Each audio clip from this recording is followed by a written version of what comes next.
Inspiração, motivação, atitude, realização. Bora fazer acontecer? Bora fazer acontecer. Com Zepa. Olá, estamos de volta para mais um episódio do Bora Fazer Acontecer. Esse bate-papo semanal sobre atitude, sobre inspiração e principalmente sobre realização. Cada semana a gente traz aqui ou um empresário, ou um músico, ou um artista, enfim, um palestrante, sempre alguém que sabe fazer acontecer para te trazer dicas, te trazer insights para você também tirar o seu projeto do papel. Hoje eu trouxe aqui o Hilder Campos. Ele é um grande amigo, mas antes de ser meu amigo, ele é um grande empreendedor. E ele tem várias facetas de empreendedorismo, não só como empresário, mas também um grande empreendedor social. Hilder, obrigado por ter aceito esse meu convite. Bom, boa tarde, Márcio. É um prazer, estar aqui, a gente trocar ideias aqui, falar sobre empreender, né? Já que é tão difícil empreender. E a gente que se envolve com o empreendedorismo, né? Fica fascinado por ele em qualquer situação que você esteja. E é bom porque você conhece muito isso, você estimula, você faz acontecer, e aí a gente fica muito à vontade. É isso aí. Eu sempre digo que para fazer acontecer, né, o empreendedorismo, ele não é necessariamente abrir uma empresa, abrir um negócio, né? Empreender é realizar algo, é construir algo.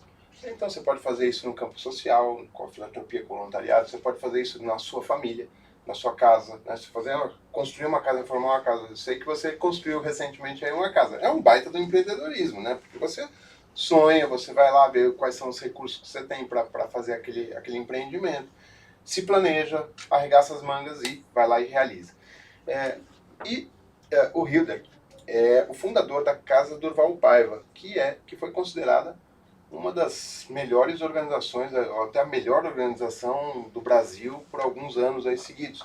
Eu conheço o projeto da casa, conheço de perto ali, sei o quanto que é bem gerida aquela organização, bem acreditada, de uma transparência, faz de fato a diferença com as crianças com câncer ali do Rio Grande do Norte.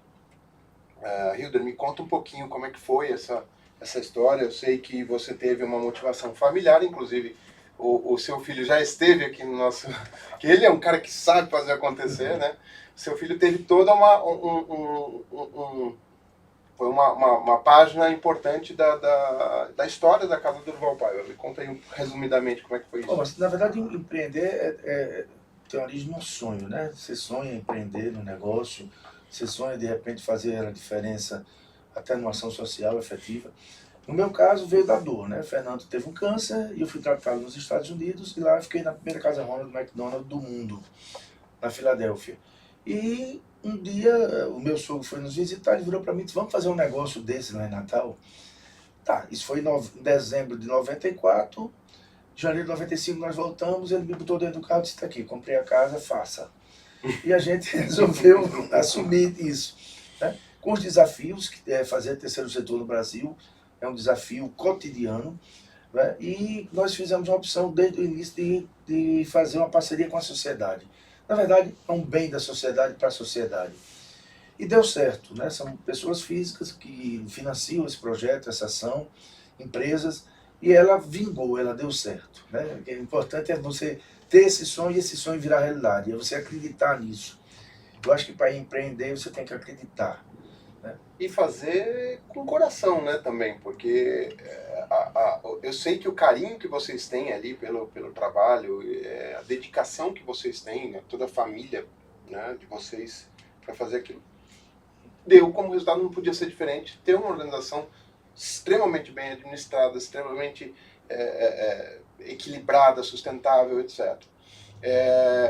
Muita gente, até eu sou também do terceiro setor há muitos anos, muita gente confunde que uma organização sem fins lucrativos, uma ONG, pode ser feito de qualquer jeito, pode ser feito, não, porque não, né, não pode ter lucro, né, porque é sem fins lucrativos, e é um equívoco isso, né, porque nenhuma organização consegue sustentar Se não tiver. recebendo menos do que gasta, né?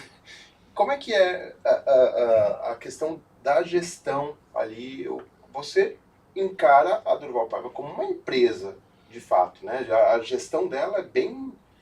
Na verdade, a gestão dela, ela busca resultados, né? E você conhece bem, você já esteve por lá, você já nos ajudou, você faz parte dessa história, desses 29 anos, né? Vamos fazer agora em julho.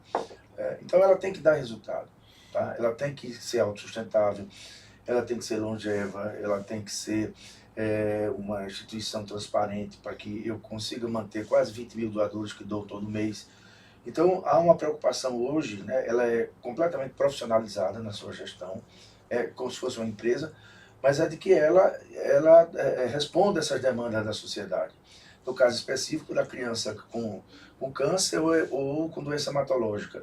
Então a gente procura cercar essa família, né, essa criança, para que ela possa atender esse tratamento, fazer esse tratamento e obter resultado efetivo.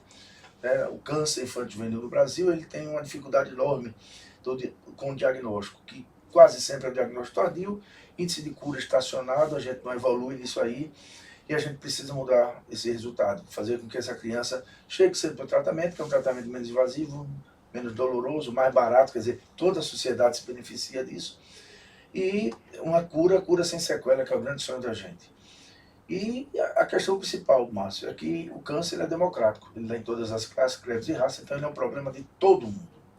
É do meu filho, do meu neto, do meu vizinho, do meu sobrinho, de todas as pessoas envolvidas na sociedade. Então, é um tema que é pertinente para todos, né? Do mais rico ao mais pobre. Uhum. Isso, a tua atuação como empresário, se dá antes da Durval Paiva, depois, como é que foi essa... Eu já empreendia antes, né? Depois da Durval Paiva, é que eu comecei a empreender também no terceiro setor. Ela começou a ter visibilidade a nível nacional e Hilda, vem aqui, faz uma palestra, Hilda, vem aqui, ensina a fazer, Hilda, vem aqui. Aí, há mais de 20 anos, eu comecei em Aracaju, foi meu primeiro cliente, né? E hoje eu estou em 22 estados do Brasil. Nós temos 2 produtos na empresa, que são voltados para captação de recursos, mais para captação de recursos, e o outro que é para gestão efetiva.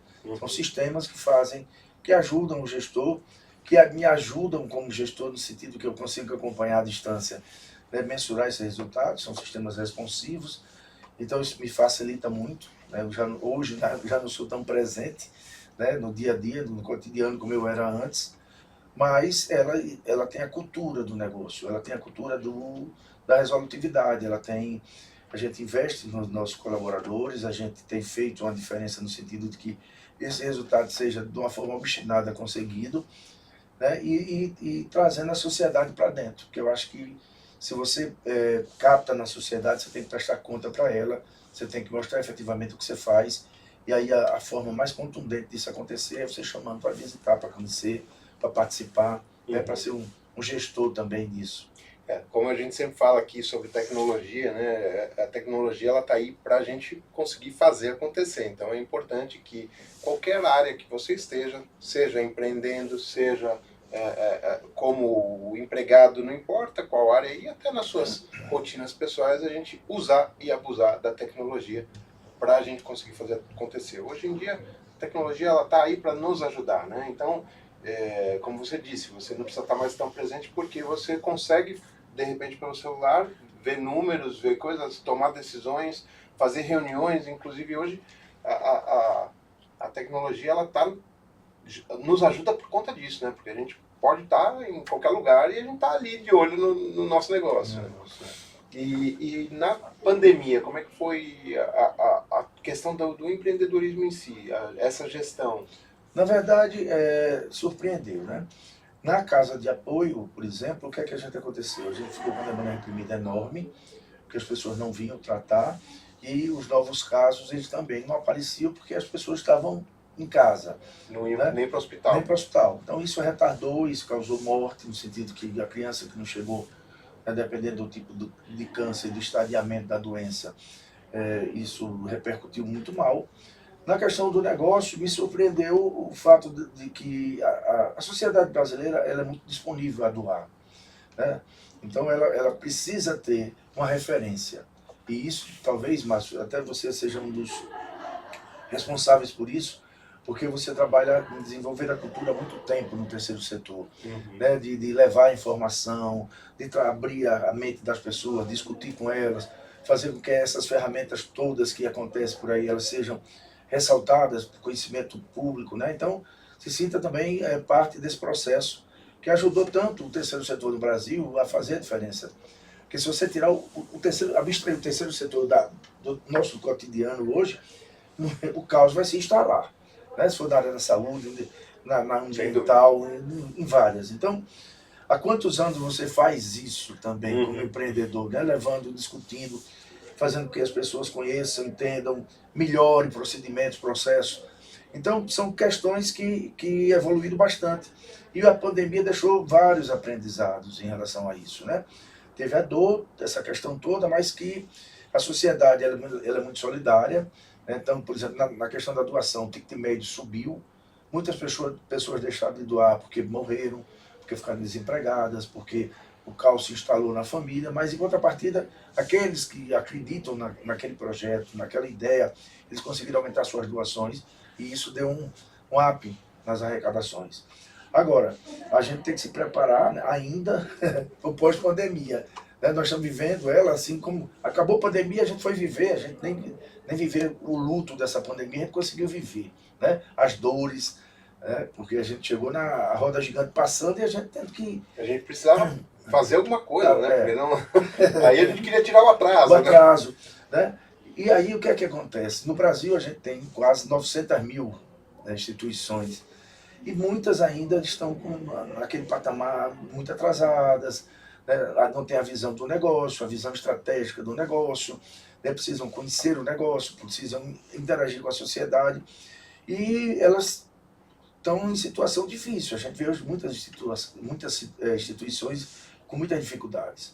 E a gente precisa entender que essas demandas que a sociedade tem, elas precisam ser observadas e atendidas por alguém. O Estado ele não vai ter condição. Está provado aí que a gente tem uma extrema violência, né? A saúde, a educação, a segurança não existe. Então quem vai resolver isso? Né? O empreendedor, a pessoa que acredita, a pessoa que quer fazer diferença, a sociedade organizada. Então são essas coisas que eu acho que a gente precisa refletir mais, né? Precisa vir para os eventos, né? Conhecer as ferramentas que estão aí em voga, as coisas novas para a gente poder atualizar o time da gente, modernizar procedimentos, acreditar que a gente possa fazer um mundo diferente. Eu acho que isso é um aprendizado também dessas dores que a gente vivenciou e que a gente não cicatrizou ainda. Você disse já por 2 vezes aqui a questão da cultura, né? E aí eu lembrei que o Walt Disney sempre falava isso para os seus funcionários, né? Que a cultura ela tinha que vir antes do lucro, né? A gente isso para suas empresas, eu acredito que você trabalha assim, e para Durval Paiva, que é uma organização sem fins lucrativos, mas que precisa, como você disse, ter resultados. Eu acho que você tem essa questão, eu conheço ali o teu modo de gestão, você sempre coloca isso em primeiro lugar, né? A cultura quer dizer, a missão sua, quais são os valores, você coloca isso para um funcionário novo, para um funcionário antigo, isso tá enraizado em você, nas suas equipes? Tá, eu digo muito que liderar, você lidera por conceito, por conteúdo, né? Por conhecimento. Você pode ter, com a idade que você tiver, se você tiver esses indicadores aí, você consegue liderar time. Você consegue fazer a diferença. Se você não tiver, você não vai conseguir, né? Eu digo muito que o gestor ele tem que ser igual o cara que faz caldo de cana, né? São 2 copos de cana aqui, para 2 copos de caldo, ele sabe a medida certa, porque ele não pode desperdiçar. Ou seja, ele sabe do início, do meio e do fim. Então o gestor, para ter o domínio da coisa, ele tem que ter essa visão, né? De tempo, da questão temporal, do custo, né? De o que é que eu vou colher disso aqui. Então essa visão estratégica do negócio é importante, faz a diferença, e independente do tempo, porque às vezes você tem um turnover alto no seu time, né? Mas você sabe o que é que você vai dizer para quem está chegando, você sabe o que é que você vai cobrar, você sabe como é que você vai medir isso. E no terceiro setor tem um outro problema, e é que a gente não tem uma mão de obra muito capacitada, né? E voltada para esse negócio. Às vezes você traz do mercado um profissional que é diferente. Eu tive uma experiência dessa. Eu trouxe uma menina, uma funcionária para o marketing, e ela veio de uma empresa privada. E ela chegou com 1 mês, 2 meses, ela disse, Hilda, aqui é muito maior do que lá. E terminou que eu depois perdi ela de novo com o mercado, entendeu? Mas só que ela já foi com outro status. Ela foi para uma empresa muito maior, entendeu? Então, ela é extremamente grata pelo que ela aprendeu, pelo que ela vivenciou lá. Mas aí você tem que maturar esses processos todos, né, no terceiro setor, para que você possa efetivamente dar resposta a quem está fazendo investimento social, tanto pessoa física quanto pessoa jurídica, porque essas pessoas querem feedbacks. Elas querem saber como é que o recurso está aplicado. E o legal do terceiro setor, que é a gestão, né, a gente tem sempre um cuidado muito excessivo com como a gente vai gastar. Né? Muitas vezes porque não tem, né? Muitas vezes porque o recurso é extremamente escasso, e quando não é escasso, quando existe o dinheiro, esse dinheiro não é de ninguém, não é meu esse dinheiro que eu posso gastar do jeito que eu quiser. São feitos oriundo de doações, oriundo às vezes de programas do governo, que a gente precisa prestar conta e tudo mais. Então, a gente costuma dizer que o terceiro setor é mestre em fazer mais com menos. Né? Porque isso é um grande exemplo para fazer acontecer nas empresas também, né? Como é que você costuma levar isso para os seus clientes em empresas empresariais para esse modo de gestão? Sim, eu acho que a gente, quando se fala do empresário e no prestador de serviço, que é o meu caso, eu tenho que ter essa preocupação também, para que meu cliente seja sustentável, porque senão eu sou o primeiro a cair, né? Então você tem que levar uma cultura para eles, de fazer exatamente isso, mais com menos, né? Você vai atingir isso aqui, agora você pode fazer esse caminho aqui, que você vai ficar um custo menor. E vai atingir, né, o mesmo resultado. O mesmo resultado. Então, se você não tiver essa preocupação, você é o primeiro a ser prejudicado, né? A ser tocado nisso aí.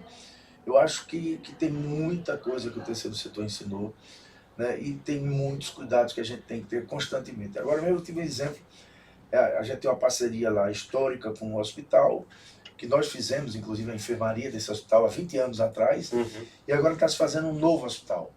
Um hospital com 40 leitos, com 10 leitos de UTI, e nós conseguimos várias doações para esse hospital. O Ministério Público do Trabalho doou mais de 20 milhões de reais para esse hospital. Teve uma emenda parlamentar e teve a Casa do Valpaiva também financiando. E o diretor do hospital foi dar uma entrevista lá, aí o jornalista perguntou para ele, mas como é que a Casa do Valpaiva está doando se ela pede doação? Né? Então, às vezes, as pessoas não entendem isso, né? Que ela tem saúde financeira, né? Que ela é estabilizada, né? E que ela pode efetivamente fazer isso, porque ela vai resolver o problema, um gargalo que ela tem. Isso, né? Chega a ser um problema para vocês ali, para o time de captação, de falar, não, vocês não precisam, vocês têm dinheiro. Também tem. Né? Vocês são ricos, aí você entra naquela de que para todo doador, para aquele pessoa física que doa um pouquinho, mas para aquele empresário que doa um pouco mais, você tem que alimentar ele constantemente de informações. Informações do quanto custa, né? De ontem, de hoje e de amanhã. Tá? Então, quantas crianças você já atendeu, quantas você está atendendo, o que é que você está fazendo, quantos profissionais você tem, quantos serviços você presta, qual o seu custo. Você tem que ser muito transparente.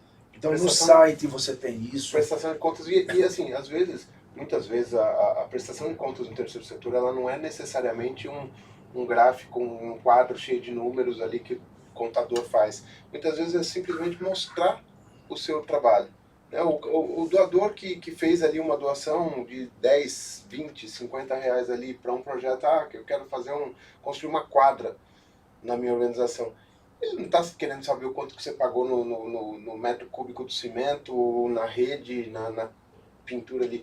Ele quer ver as crianças brincando ali na quadra. Né? Quer saber se aqueles 50 reais foi bem destinado. Outra coisa que a gente trabalha muito é o resultado. Né? Mas o resultado o quê?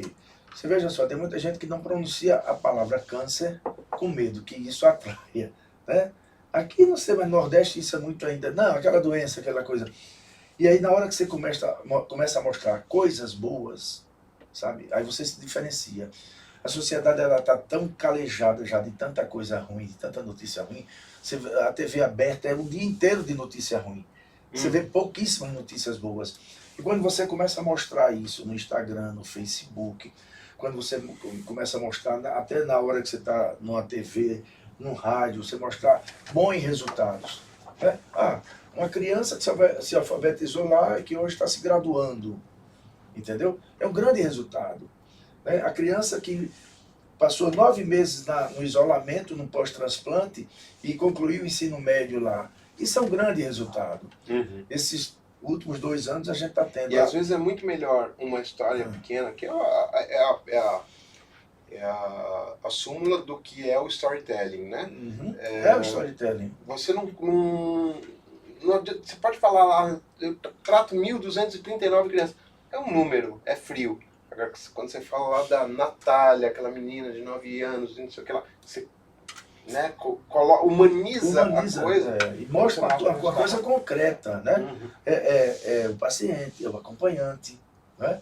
É a mãe que vem dar um depoimento, né, que ali é a segunda casa, que ali ela tem tudo, que ali ela... Então, quer dizer, muda a perspectiva de vida. Então, eu acho que a grande coisa que a gente tem no terceiro setor é entender que a gente precisa, todo dia, dar resultado, dar feedback para a sociedade. E uma coisa que eu gosto de sempre salientar para as equipes de marketing, de captação de recursos de organizações sociais, é que a causa que você resolveu cuidar, no teu caso, crianças com câncer, pode ser, sei lá, analfabetismo, pode ser o cara que é egresso de penitenciária, a causa não foi você que criou. É o universo, é Deus, é sei lá o que, já está aí. Né? Então, assim, o que você atua não é com crianças com câncer, mas no bem-estar delas, no como que você vai dar... No resultado. O que você vai fazer para melhorar a qualidade de vida dela, ou a mesma coisa do egresso, a mesma coisa de um cara que é analfabeto, que mudou a vida por conta do seu trabalho. Então, na verdade, a tua causa não é o analfabetismo, nesse exemplo, né? Mas sim o fazer a diferença para essa pessoa, a mudar essa pessoa, mudar o mundo. Na verdade, transcende, né? Na hora, se você for na contundência do que está escrito lá, atender crianças oncológicas e hematológicas, você acolheu ali, enquanto ela está tratando, ela albergou, deu a refeição, deu a coisa, acabou.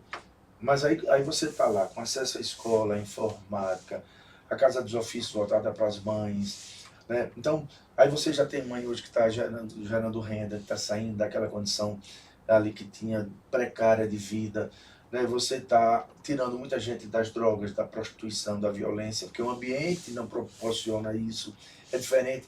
Aí quando você fala de criança com câncer, pelo menos 5 anos de tratamento, 5 anos de manutenção, 10 anos você convivendo com ela e desenvolvendo uma cultura diferente de vida. Então, quer dizer, vai mudar a cabeça dessa pessoa, né? Isso desde a questão da higiene pessoal, do relacionamento, né, das coisas, do dia a dia. Então, nós temos vários cases assim, de resultados efetivos. Da criança que aprendeu a desenhar, que hoje está ensinando, ganhando dinheiro, mudando vida. Que legal. Nós tivemos prova do Enem lá para os nossos pacientes na casa de apoio.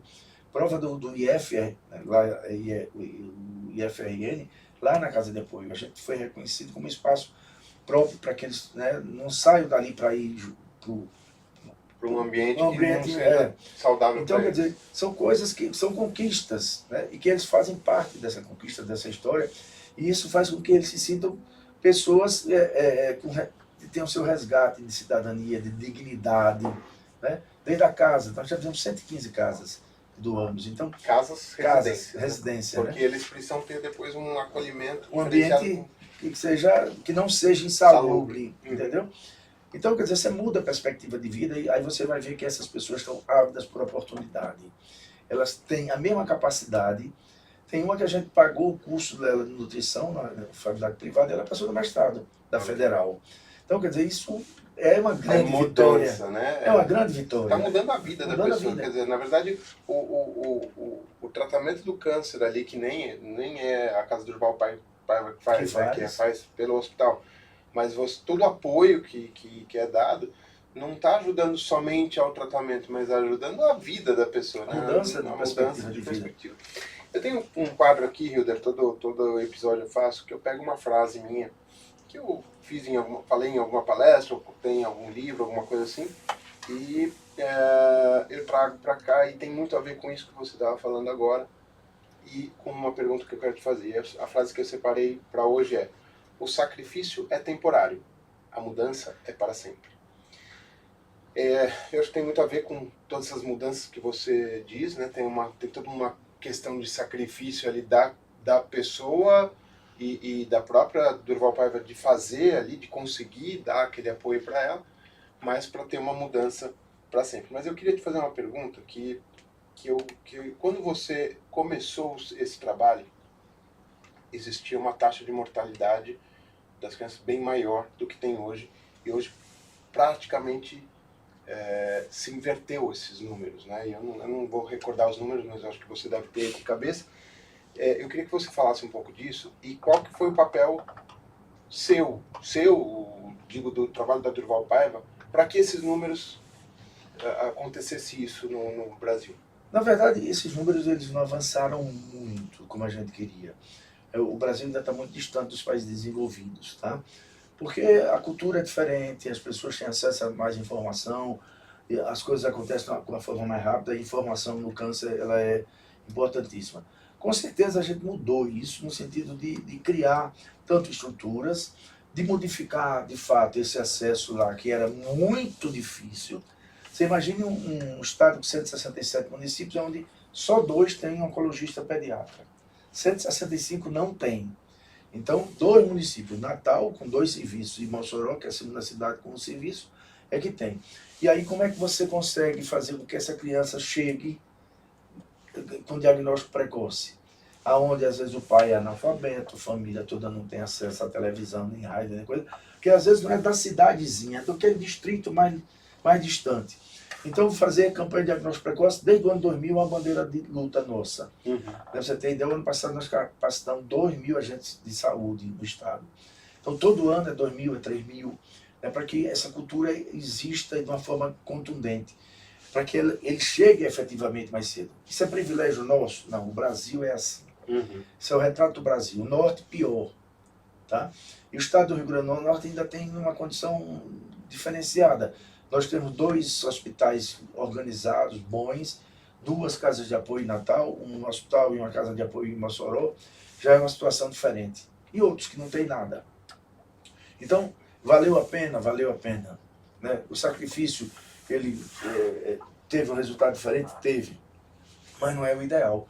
Porque para a gente, a moeda da gente é vida. Uhum. Né? Então, o que é que a gente quer? A gente quer a criança curada e curada sem sequela. Por quê? Por exemplo, osteosarcoma, tumor de osso. A maioria das crianças, tumor ósseo, as crianças chegam com um diagnóstico tardio. Então, às vezes, é sobrevida. E a gente queria curar essas crianças. Né? O próprio retinoblastoma, que foi o que o Fernando teve, ele pode ser diagnosticado no nascimento da criança. Então, a possibilidade de curar e curar sem a criança ficar cega é muito grande. Então a gente está atrás dessa coisa, desse... Esse número que eu me refiro, que tenha mudado de 30 anos atrás, 40 anos atrás, onde 90% das crianças diagnosticadas... Não, hoje a gente tem aí perto de 50% o índice de cura, né? Depende do estado, né? Mas justamente depende do serviço. Justamente porque acho que a cultura do diagnóstico precoce, que eu acho que é uma coisa que é implacável no trabalho de vocês, de levar essa informação para as famílias, sem elas nunca terem pensado que o câncer um dia ia entrar dentro da casa delas. Né? Então é isso que eu acho que é o mais importante. Né? Esse trabalho, e eu acredito que é um trabalho constante que ainda precisa... Tem muita estrada. Tem muita estrada. Ele é constante, tem pessoas que acham que não é o caminho, mas é a forma de você adquirir a cultura e você fazer com que essa distância seja cada vez mais encurtada. É tratamento menos invasivo, menos doloroso, mais barato, né? Todo mundo é beneficiado, a sociedade como um todo, uhum. E a cura plena, a cura sem sequela. Muito mais fácil de curar. Então, e o tratamento menor. Agora, precisa que as autoridades elas invistam desse poder que elas têm e que exerçam ele nessa questão específica do diagnóstico precoce. Porque quem faz diagnóstico precoce do câncer infantil no Brasil é o terceiro setor. São as instituições. né? Aquilo que eu disse no começo, se tirar o terceiro setor do Brasil, ele vai sofrer um bocado, né? Hilder, a gente está terminando já aqui o nosso tempo, passou muito rápido aqui a nossa conversa, mas eu não vou terminar o nosso episódio aqui sem antes te perguntar como é que você consegue fazer tanta coisa e dar conta de tudo isso, né? Então a gente sempre pede aqui para o nosso convidado trazer alguma dica, alguma mania que você tenha, alguma forma que você consiga gerir melhor seu tempo, suas atividades, suas tarefas. Como é que você se organiza no dia a dia? Na verdade, é se organizar, né? É ter as rotinas bem planejadas e bem... E quando eu olho, por exemplo, da minha atividade no terceiro setor, né, eu já tive uma dedicação quase que plena, assim, muito contundente. Eu acho que podia ter feito muito mais, né? Eu imagino assim, se todos os pais que tiveram filho com câncer, fosse fazer alguma atividade, a gente teria uma realidade diferente, né? E às vezes é um pouquinho de cada um, tá? Eu acho que eu poderia ter feito mais. Nos meus negócios também. Eu gosto de trabalhar, acho que trabalho é uma coisa saudável, né? E você acreditar naquilo que você sonha, naquilo que você pode realizar. E juntar pessoas, né? Ninguém faz nada sozinho, é juntar pessoas. Então, na hora que você chega, digamos, na casa do Valpaiva, que tem 20 mil pessoas que doam todo mês, são 20 mil pessoas que acreditam naquilo, né? E você mantê-los aí é que é mais difícil ainda, né? E isso torna a gente também muito feliz, né? Eu me sinto muito realizado nas coisas que eu empreendi, que eu fiz. Isso me dá um prazer enorme, eu acho que é um legado que a gente deixa, né? É você ser reconhecido por isso, é você fazer essa coisa acontecer no sentido de que está fazendo bem, né? E fazer o bem é uma coisa que fortalece muito o ser humano, a pessoa. A energia que você encontra é uma energia que favorece muito. Então, na verdade, é conclamar todos que exerçam um pouquinho disso. A gente teria um mundo muito melhor, né? Faça com seriedade, o que é importante fazer com seriedade, é um divisor de águas aí, você fazer a coisa acontecer. Eu digo isso todo dia, que eu quero já sair da presidência aí, que o grande legado que a gente vai deixar para a sociedade é essa questão da acreditação. A credibilidade que a instituição tem, isso favorece muito. Você trazer parceiros, as pessoas acreditarem, você fazer a diferença, você empreender. Eu digo muito, Márcio, que o terceiro setor tem muito recurso. O terceiro setor. Tem muitas pessoas querendo ajudar, tem muitas empresas querendo ajudar. Você tem que se organizar. Uhum. Né? E mostrar, né? Mostrar. E mostrar. E mostrar. Não pense em esconder. Quem pensa em esconder, você não vai ter parceiro. É isso aí. Tem que falar a verdade, mostrar a verdade sem fazer aquele papel de vítima também, né? E para você que não é do terceiro setor, eu sempre digo que o terceiro setor ele precisa de pessoas que sabem fazer acontecer. A gente precisa doar um pouquinho do nosso tempo, da nossa energia, talvez também um pouquinho do nosso dinheiro para as atividades filantrópicas voluntárias. Não adianta só fazer uma atividade de voluntário, uma doação, uma coisa só quando a mídia coloca como uma coisa, como aconteceu agora no Rio Grande do Sul, que foi essencial a ajuda da população. Sem ela, a realidade seria muito diferente. E então, quando acontece coisas assim, a gente precisa estar presente também. Mas, estar no dia a dia, né? Porque o terceiro setor, como o Hilder falou, são 900 mil organizações no Brasil e que precisam da sua ajuda também para fazer acontecer. Então, vai lá, doa um pouquinho, faz um pouquinho do tempo, um pouquinho do seu conhecimento, do seu talento para a gente fazer acontecer. Beleza? Porque isso daí, como eu já falei em outros episódios, o trabalho voluntário ele é uma coisa que você faz para a sociedade, mas a sociedade está fazendo por você também, porque com isso você ganha experiência, você ganha aprendizado, muitas vezes você pode utilizar inclusive essa sua atividade voluntária no seu currículo, vai alimentar e vai fortalecer o seu currículo. Pensou nisso? Então, Hilder, um último recado aqui para... Agradecer a você, né? Você sempre está empreendendo, né? Você fala de empreendedorismo, você é um exemplo disso. Acreditando, começou a acreditar quando ninguém acreditava, apostou quando ninguém apostava, né? Com certeza você já aí descobriu muita gente, ou estimulou muita gente por esse Brasil afora para que viesse para o terceiro setor, acreditasse nele, fizesse a diferença, porque na verdade o conteúdo que você traz e o que você leva para essas pessoas aí é o conteúdo do bem, né? Isso é importante, né? Que é um legado legal, né? Que você vai estar deixando, e são poucos que fazem, né? Muitos falam, poucos fazem. Então, É isso aí. na verdade, é isso. É a gente Vamos acreditar e sonhar. E arregaçar as mangas e é. fazer acontecer. Obrigado, Evidê, pela Valeu. presença. Obrigado por ter aceitado o convite. E para vocês aí, deixa o seu like, deixa o seu comentário, me fala o que você achou desse episódio. Me dá sugestões de alguém que você queira ver aqui nessa mesa, eu entrevistando, para a gente ter esse bate-papo semanal sobre inspiração, atitude e realização. Bora fazer acontecer, porque quem fica parado é poste. Beijo do Zepa. Bora? Bora fazer acontecer. Com Zepa.